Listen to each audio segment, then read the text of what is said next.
Está com a gente, para nossa satisfação, a senadora Simone Tebet, do MDB, senadora pelo Mato Grosso do Sul, que é pré-candidata à presidência da República pelo MDB. Senadora, muito bom dia, obrigado por atender aqui o convite da Rádio Bandeirantes.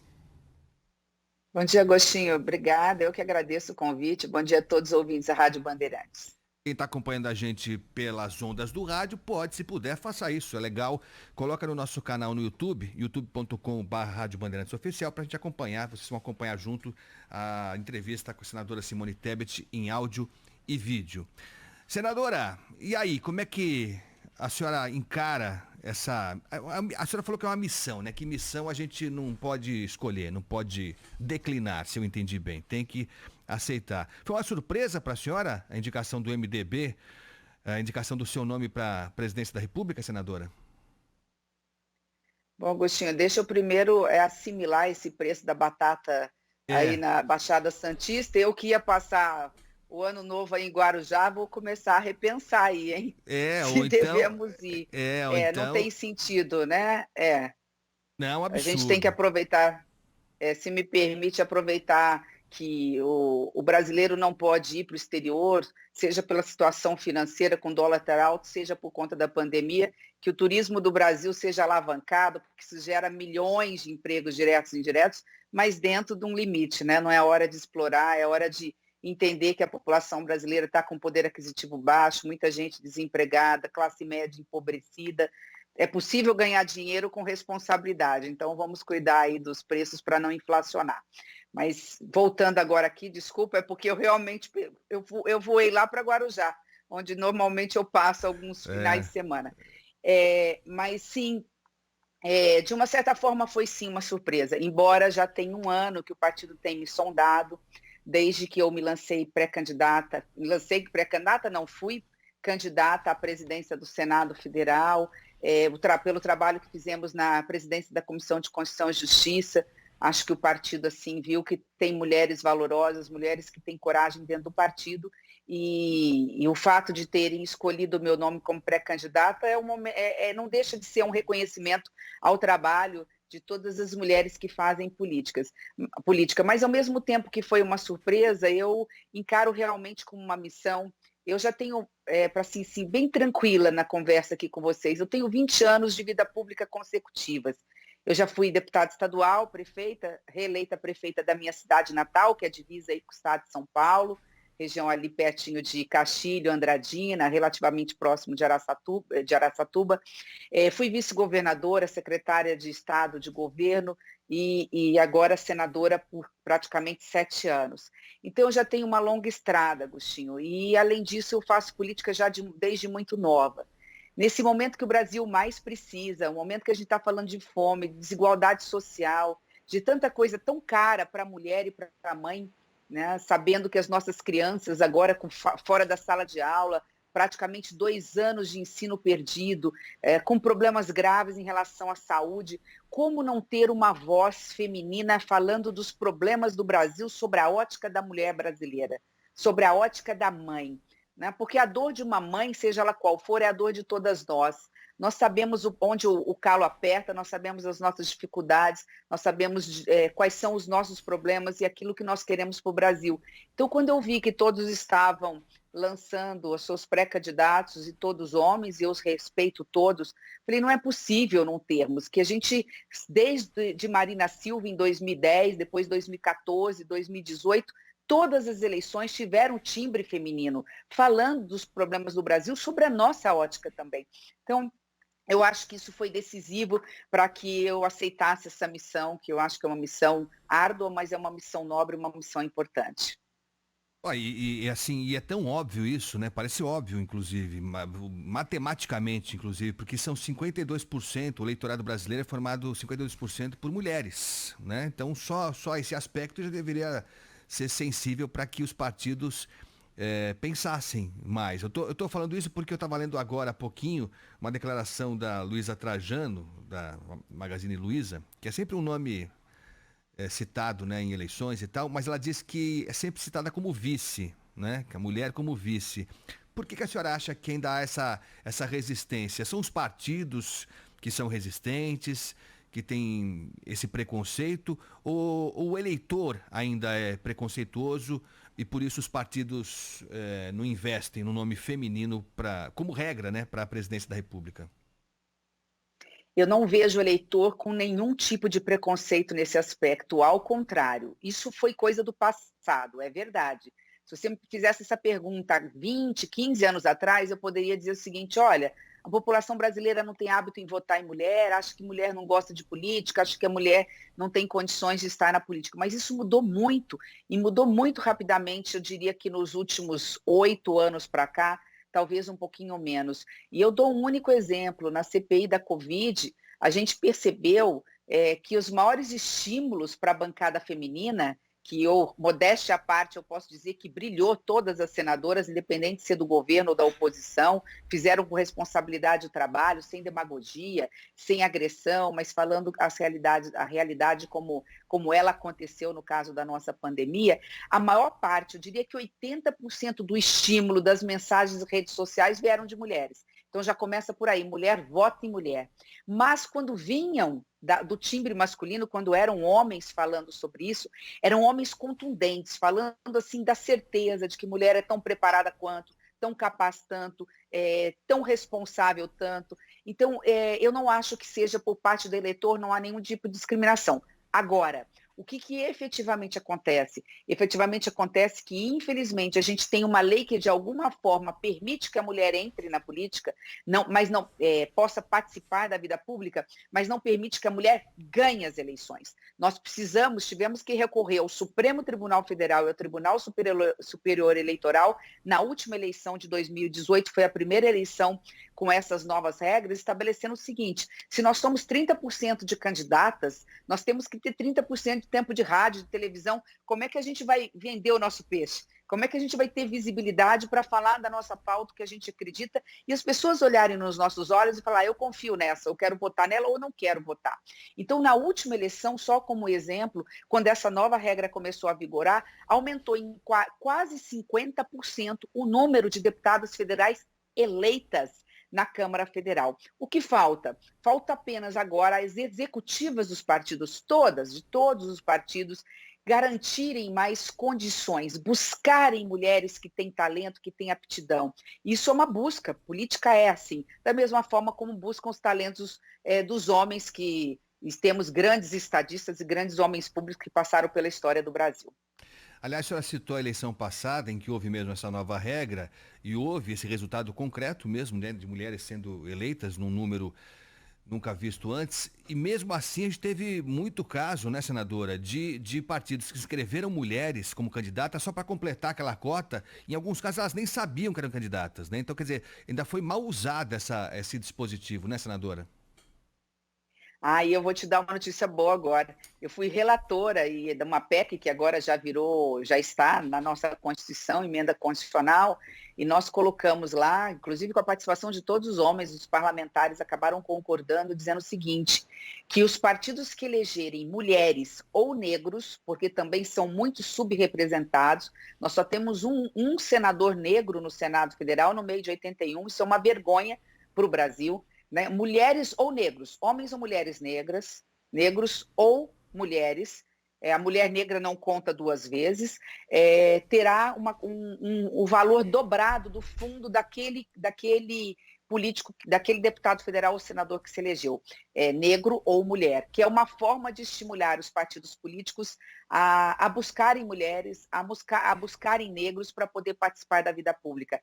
Isso é importante. O Brasil é um país plural, o país não é feito apenas de homens brancos engravatados, o país é feito de gente de uma multiplicidade. Nós somos um país de imigrantes, aqui que circula entre nós todas as etnias, e ela tem que estar representada, falando dela, falando de tudo e também daquilo que lhe é mais caro. Então, eu fico muito feliz de saber que tive o privilégio de ser relatora, e eu acho que a próxima eleição, nós vamos ter algumas boas surpresas nesse aspecto. A democracia só se fortalece quando todos podem falar, quando todos podem governar, de todas as correntes ideológicas, religiosas, de toda a cor de pele, de todas as condições sociais. Eu advogo muito essa questão de que o Brasil só será grande, só será forte quando for um Brasil plural. Quem tem que mandar no Brasil somos todos nós, não são determinados segmentos,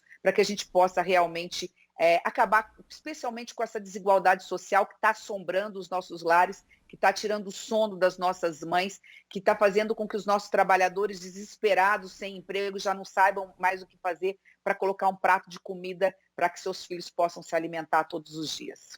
Nós estamos conversando aqui na Rádio Bandeirantes com a senadora Simone Tebet, do MDB, pré-candidata à presidência da República. Senadora, a senhora, numa resposta anterior, disse que essa história de que o brasileiro, o eleitor, é preconceituoso em relação à mulher, isso é uma coisa do passado, enfim, e a senhora tem razão mesmo, porque a gente não pode esquecer que tivemos uma presidente eleita e reeleita, presidente Dilma Rousseff. E eu pergunto para a senhora o seguinte, como foi a primeira mulher presidente da República, e ela disse isso várias vezes, ela tinha um peso, né, de uma história toda para carregar, de uma representatividade bastante importante. E o final do governo, todos nós sabemos, foi por um impeachment. Um parênteses aqui que eu acho que se faz necessário, se fosse usado o mesmo critério que tirou a presidente Dilma Rousseff do governo agora, eu não sei se o presidente Bolsonaro estaria ainda à frente do Palácio do Planalto. E aí há quem diga que de fato o processo contra ela foi um tanto mais violento até pelo fato dela ser mulher também.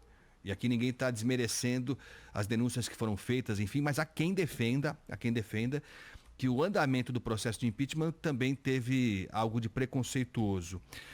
Com tudo isso, a senhora acha que a passagem da presidente Dilma Rousseff, de alguma forma, causa uma dúvida em parte do eleitorado sobre, como chamarei, a eficiência ou a eficácia de termos uma presidente da República, ou não tem nada a ver? Eu queria que a senhora falasse um pouco sobre tudo isso, por favor.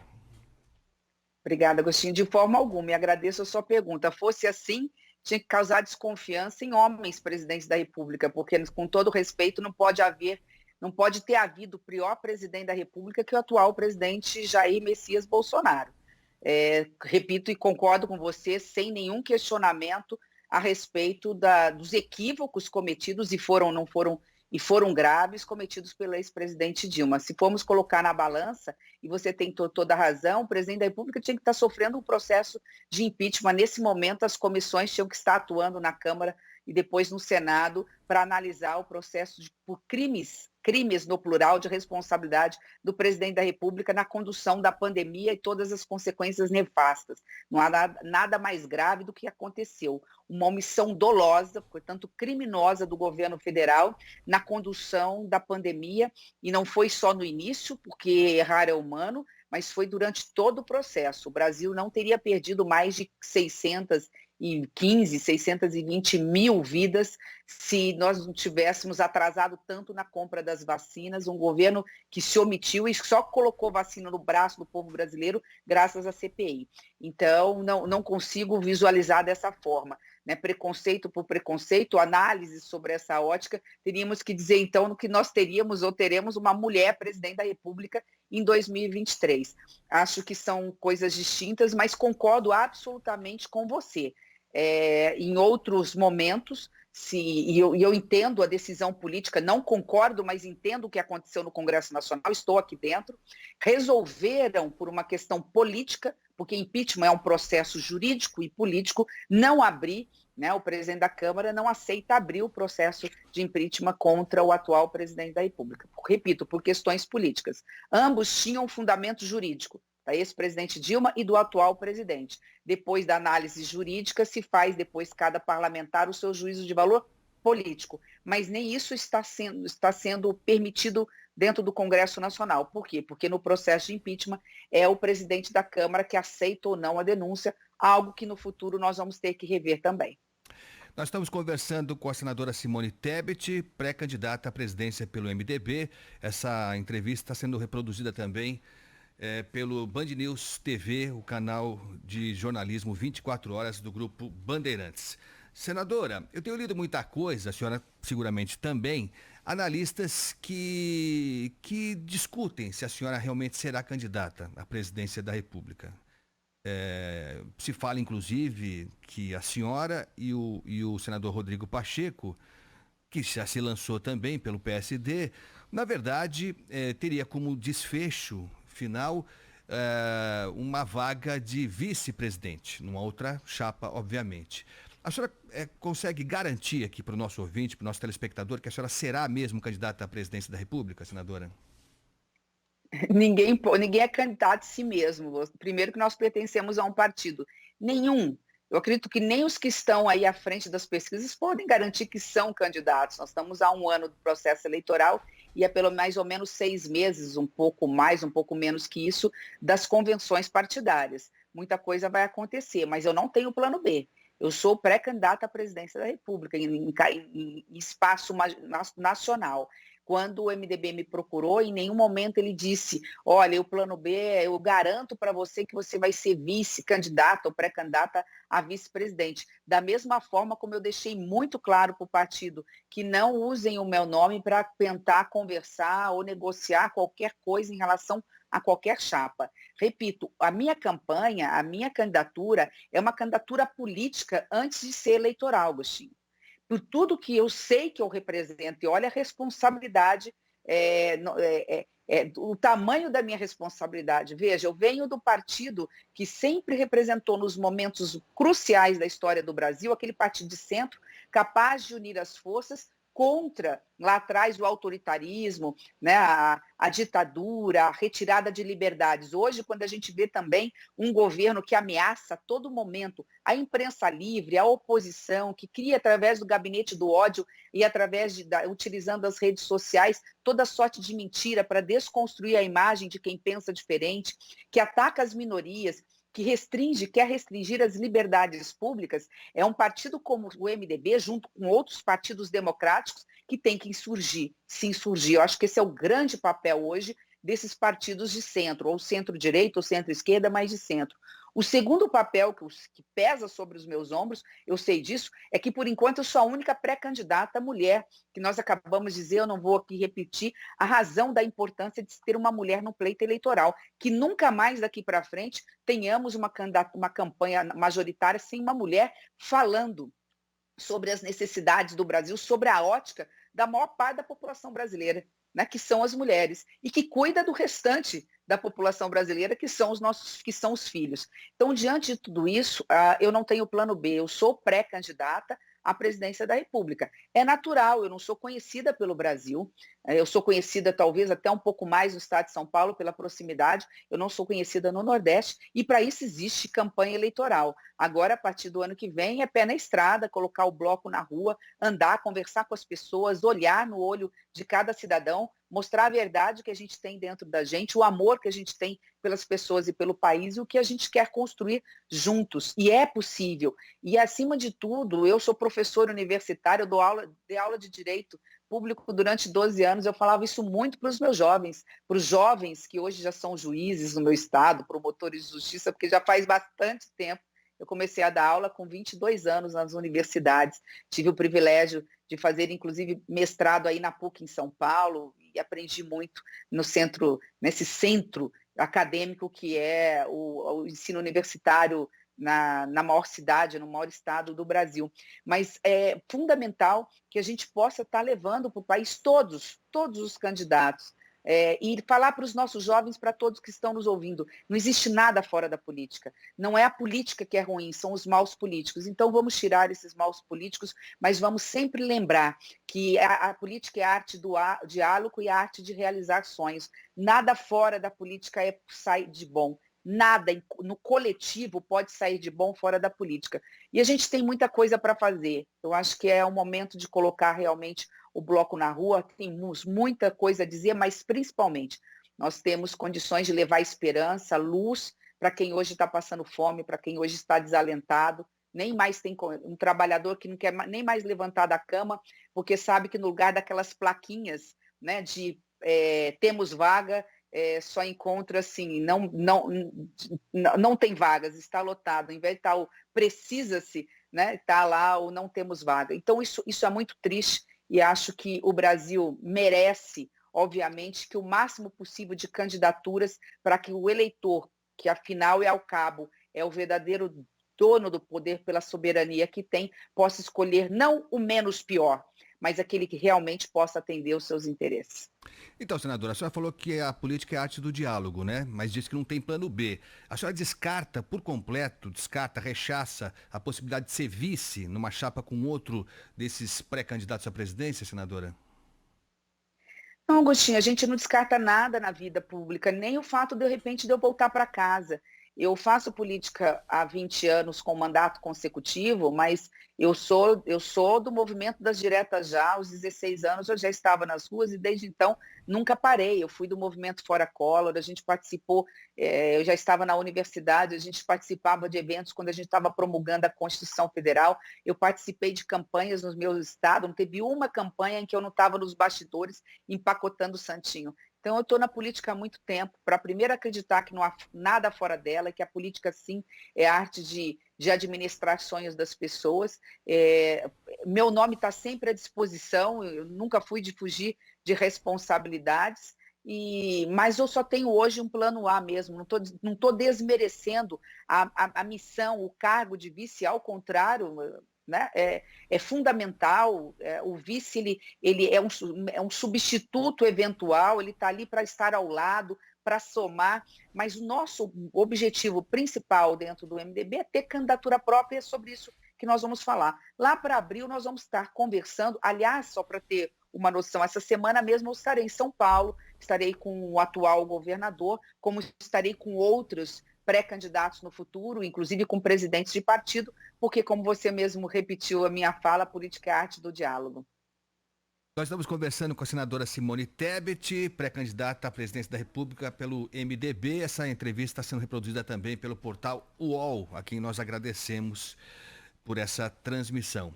Senadora, a senhora teve um papel destacado mesmo, a senhora mesmo disse isso e todo mundo constatou na CPI da Covid-19.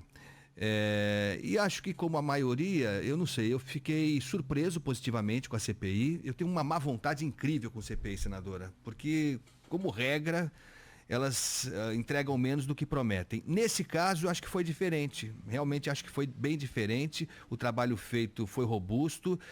As consequências dele não dá para prever ainda, né? Não dá para prever. Mas eu queria, a partir da sua experiência na CPI, que a senhora falasse um pouco sobre essa polêmica desnecessária e improdutiva e até criminosa sobre o passaporte da vacina. A gente estava acompanhando agora o nosso repórter lá no aeroporto de Cumbica, e o que se verifica é uma falta de controle da maioria dos passageiros que desembarcam aqui no Brasil, porque eu acho que é uma confusão mesmo instalada, né? A Anvisa determina que haja esse controle, como o mundo inteiro está fazendo, o Supremo Tribunal Federal se manifesta também, mas a presidência continua arredia e, mais do que isso, já tenta um recurso através da Advocacia Geral da União. Queria que o senhor falasse um pouco sobre essa situação toda que a gente está vivendo e que parece que não tem fim. Esse é o problema de termos um presidente da República que não conhece, no momento que nós mais precisamos dele, que foi na pandemia, não me lembro de outro momento tão grave na história do Brasil, com repercussões graves na economia, na área social, no desalento da população, ele virou as costas para o Brasil e continua virando.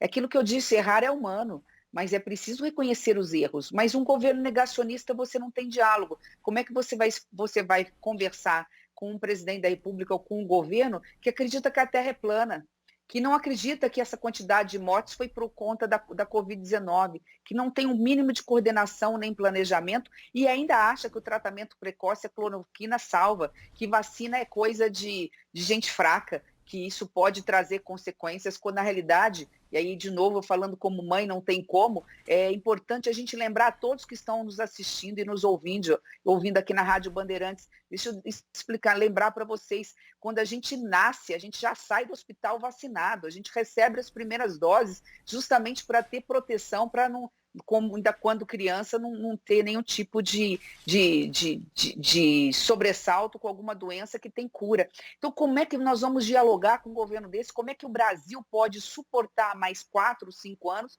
de um governo que não conhece o Brasil e que não liga para o Brasil, porque a sensação que eu tenho é o seguinte, olha, eu não posso, eu tenho que deixar o estrangeiro vir e fazer o que quiser no Brasil. Não, os estrangeiros são mais do que bem-vindos, nós precisamos do turismo, do turista, ele que traz dólar, ele que movimenta a economia, o comércio, mas ele não pode trazer doenças para o Brasil que vai fazer com que o comércio feche as portas.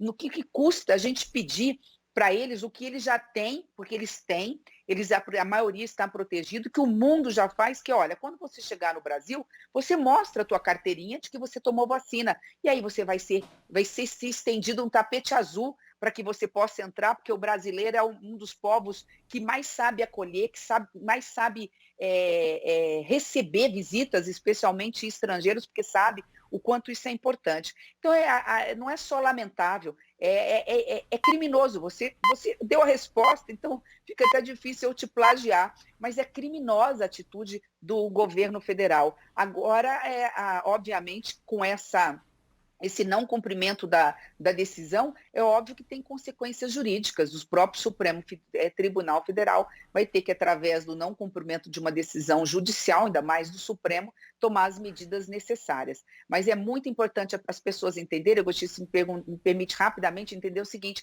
tem muita gente perguntando assim, mas eu não quero andar com passaporte. Não é isso, é o estrangeiro que chega no Brasil que tem que comprovar que está com a sua vacinação em dia. Senadora Simone Tebet, a senhora falou no início da nossa conversa sobre esse problema que é a polarização, né? De um lado Bolsonaro, de outro o ex-presidente Lula, se bem que eu particularmente não acho que eles são extremos, eu não acho que são contrapontos.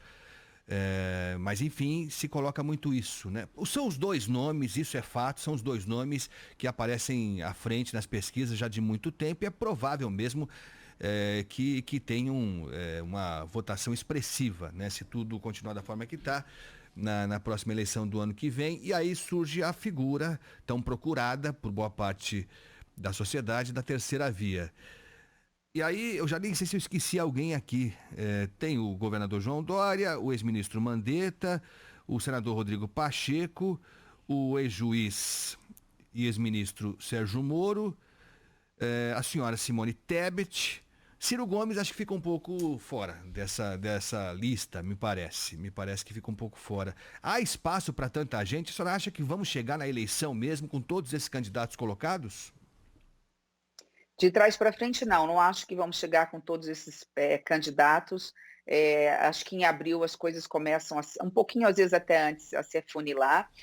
O centro democrático, mas eu concordo, eu acho que nós não podemos cometer, eu tenho convicção disso, posso estar equivocada, mas tenho convicção de que nós não podemos cometer o erro do passado recente, de nos desespero, porque não queremos nem voltar ao passado do ex-presidente Lula e muito menos conviver com o presente do atual presidente Bolsonaro, no desespero buscarmos qualquer salvador da pátria ou qualquer nome, ou porque está na frente das pesquisas, ou porque de alguma forma achamos que pode competir. Eu acho que agora é hora de colocarmos o bloco na rua, mostrar quem somos para que o eleitor faça a escolha certa. Não opte pelo menos pior, mas opte por aquele que vai apresentar uma nova pauta para o Brasil, uma nova pauta de prioridades. E a prioridade não é ficar destilando ódio, ficar falando de nós contra eles e ficar nas redes sociais defendendo teses totalmente equivocadas e tão distantes da realidade do povo brasileiro. Quando eu falo em nova pauta de prioridades, elencar e mostrar, né, com mudanças radicais mesmo, na agenda política, na agenda econômica, na agenda social. Não precisamos ir muito longe. Todos sabem, quem está pegando o metrô agora em São Paulo, quem faz tem que pegar dois ônibus para poder chegar no trabalho, tem que acordar 4h30 para as 5 horas estar num ponto de ônibus ou no metrô para poder chegar às 7 no trabalho, sabe que houve uma verdadeira transformação nos últimos anos, especialmente no pós-pandemia. Houve uma transformação nas relações de trabalho, a inovação tecnológica, que hoje acaba distanciando o cidadão mais rico do mais humilde, porque cada vez mais você fala do analfabetismo digital, a própria transmissão do conhecimento dentro das escolas precisa ser revistas, não é só da lousa com os giz que eu estou dizendo, não, reformular o currículo para que nós possamos trazer a modernidade, para que possamos deixar esses jovens, principalmente no ensino médio, preparado para o mercado de trabalho. Enfim, há tanta coisa para se dizer principalmente para diminuir a desigualdade social, acabar com a miséria e com a fome. Então, isso precisa ser colocado pelos pré-candidatos que aí estão. Eu tenho convicção que agora é a hora da pluralidade de candidatos e que lá na frente nós estaremos sentando para conversar quais são os melhores nomes. E sim, ali teremos um que cederá para ser vice, outro vai falar, não, eu vou ser candidato a governador no meu estado, outro vai dizer, não, eu vou ser candidato a deputado federal ou a senador. É o processo democrático. Só posso dizer com muita tranquilidade que eu acredito muito nessa grande frente que está se fazendo, conheço todos os pré-candidatos que estão aí e sei que todos eles têm condições de oferecer uma proposta equilibrada para o país. Senadora Simone Tebet, só para a gente concluir essa nossa entrevista, eu quero agradecer demais a sua atenção de sempre aqui com o Grupo Bandeirantes de Comunicação. O presidente eleito ou reeleito em 2023 vai pegar um país, acho que em frangalhos, né? Acho que com problemas sérios. Nunca foi muito diferente. O Brasil vive realmente de fases difíceis e fases difíceis. Houve algum período de alento, enfim. Mas, como regra, a gente tem problemas estruturais, em setores essenciais mesmo. Mas esse de 2023 promete ser além da conta. Aliás, falando em conta, a gente está falando agora há pouquinho sobre essa medida provisória, senadora, que foi aprovada, que vai emprestar 18 bilhões de reais para as distribuidoras de energia elétrica, porque elas estão acusando que estão com prejuízo, enfim, com o preço a mais das usinas termoelétricas, essa crise hídrica, que é um problema de planejamento, mais do que tudo, né? Mais do que falta de chuva, é uma questão de planejamento, me parece. Mas o resumo da ópera é que esse empréstimo vai ser pago por cada um de nós em 2023, na conta de luz. Então 2023 promete ser um ano difícil demais para qualquer presidente que assuma o Brasil. A senhora não acha que vai ser cruel demais para o futuro presidente ter que pagar a conta dos malfeitos dos últimos anos, candidata? Não tenho dúvida nenhuma sobre isso. Especialmente porque nós temos um governo que não planeja nada e, por não planejar nada, gasta o pouco dinheiro que tem, fruto dos impostos pagos com o suor do trabalho do povo brasileiro. O pouco que tem gasta mal e gasta errado. Como não tem planejamento, não sabe o que é prioridade, sai dando dinheiro aí e quando não tem dinheiro, dá calote.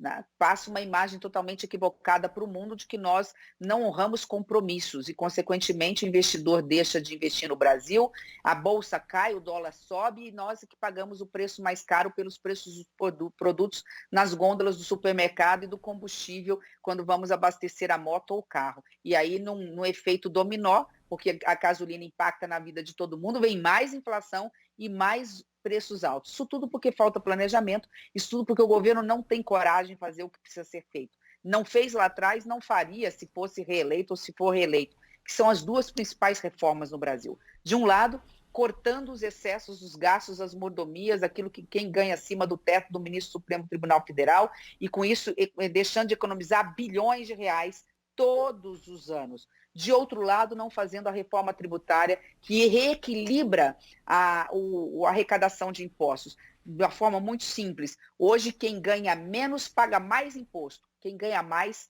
paga menos imposto. E feito Robin Hood ao inverso, um horror. Então, essas duas reformas têm que ser colocadas como primeiro item da pauta no primeiro mês de mandato do próximo presidente da República. Aí sim, nós teremos recursos financeiros para fazer o que precisa ser feito e, se me permitir, tendo a coragem de não aceitar que lobbies ilegítimos venham pedir 10 bi, 15 bi, 16 bi para determinados setores, em detrimento daquilo que é mais importante. Você veja a dificuldade que foi para a gente pagar ou aprovar e conseguir garantir R$ 400 de Auxílio Brasil, que não dá para nada, para poder alimentar as nossas crianças que estão passando fome. Mas para poder garantir para certos lobbies, certos recursos, é isso aqui, ó, num passe de mágica. Esse é um governo que não olha para o Brasil da forma como deveria. É por isso que eu faço política e aceitei essa missão junto com outros democratas, no sentido de colocar o meu nome à disposição do meu partido como pré-candidata à presidência da República.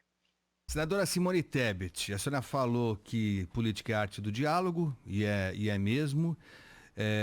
A gente sabe que as pesquisas são a fotografia do momento, né? Essa é a resposta padrão, então já estou antecipando para evitar que a senhora use essa resposta. Se as pesquisas de hoje forem confirmadas nas eleições e sobrar o ex-presidente Lula e o presidente Bolsonaro no segundo turno, a senhora vota em quem, senadora? Agostinho, eu não acredito nessa possibilidade. Eu tenho convicção que o Centro Democrático vai estar no segundo turno. Não é possível, diante de tanto desgoverno, diante de tanta dor, de tantas omissões criminosas, nós acabamos de dizer isso, de um presidente que teria que estar no processo, respondendo a um processo de impeachment. Eu confio na soberania popular. Eu tenho certeza que a hora que os pré-candidatos se apresentarem, dali surgirá desse Centro Democrático. Obviamente que eu espero que seja eu, mas estarei dentro dessa mesma caravana um nome que possa estar no segundo turno e, consequentemente, possa vencer as eleições de 2022. Bom, pela sua resposta, imagino que a senhora está acreditando que o presidente Bolsonaro não chega no segundo turno, pela sua resposta. E aí a senhora se une a qualquer um desses pré-candidatos, Sérgio Moro, João Dória, Mandetta, qualquer um deles, a senhora estará junto com eles. Eu acredito pelas pesquisas, é natural, a gente tem que trabalhar com as pesquisas, que o ex-presidente Lula estaria ou estará no segundo turno e que o Centro Democrático terá um nome fazendo frente a tudo que também nós discordamos de erros do passado e, consequentemente, sim, nós estaremos juntos dessa frente, juntos com essa frente democrática. Mas, repito, espero que nesse caso seja eu, mas estarei como democrata que sou, lutando por mais democracia. Sem democracia não há liberdade, sem liberdade não há condições de lutar por igualdade de oportunidade para todos. Senadora Simone Tebet, pré-candidata à presidência pelo MDB, foi um prazer conversar com a senhora mais uma vez. Boa sorte, boa campanha e nos falamos em breve, tá bom? Obrigada, eu que agradeço sempre a oportunidade. Um abraço a Datena e a toda a equipe aí. Muito obrigado.